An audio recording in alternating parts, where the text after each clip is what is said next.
Okay, so we just finished with applying a function to each list element, and that's obviously applying a function to each list element in a list. And now suppose instead of we have a list, instead of having a list, suppose we have a matrix, and we want to do some calculations on that. For example, we may want to apply a function to each row. So find the average of each row. Applying a function to every row. So again, this will be in the context when we're starting with a matrix and we want to do some operation on it.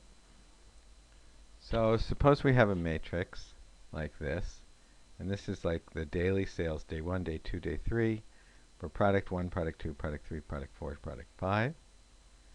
And we want to, for example, apply a function to each row of this matrix.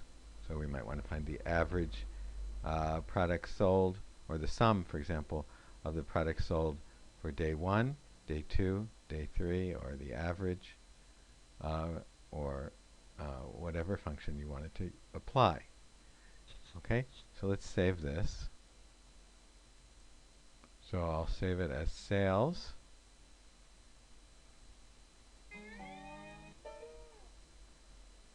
Okay, and now I'll read it.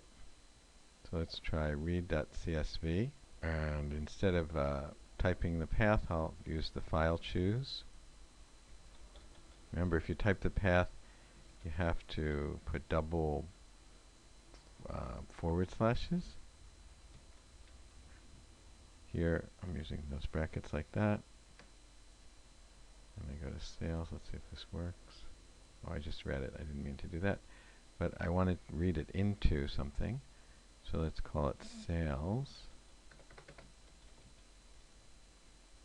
Well,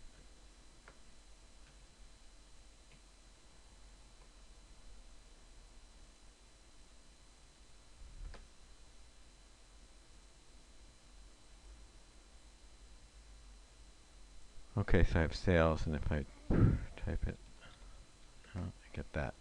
Okay, so I have a matrix. Actually, no, this is not a matrix, is it? This is a data frame.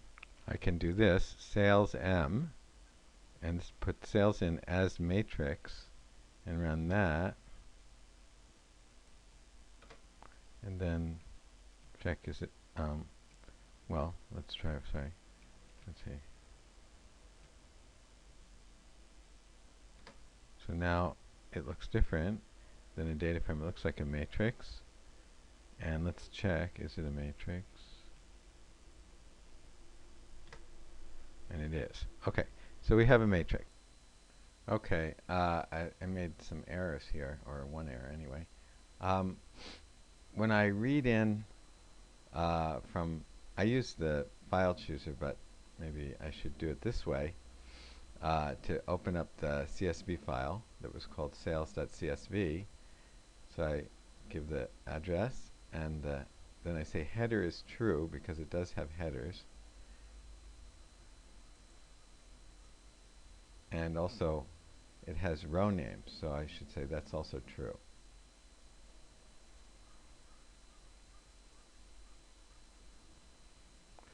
So I did header true and row names.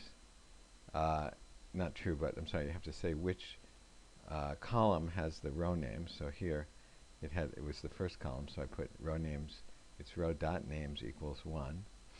So now it reads that in, and I checked it sales, and I see that it treats it as a row name, not as a, before it was treating it as another column. So, which I didn't want to have. So now I have the row names here, and the header is here. And then I do as matrix sales, and finally I get sales M like this. And so I want to apply a function to every row here. So I'm going to use this formula. Apply sales M. This means when it's 1, it means do it across the rows like that. When it's, I think it's 0 or 2, I'm not sure, it'll be the columns. And the function I want to apply is the sum. So I'm summing this, and I get 15. I'm summing this, and I get 40, and I'm summing this, and I get 65. Okay? Okay, if I do mean, I can do that as well, and I'll get the means of those. Okay, and you can apply other functions as well across the rows. Okay, that's all. Oh, also notice that it uses the row names. And by the way, I guess let's test this. Okay, so I put this, I applied it and put it in here, and let's see what that is. So let's do is vector of means of rows, and it's true. So it's a vector. So it gives you the row names to identify the elements of the vector.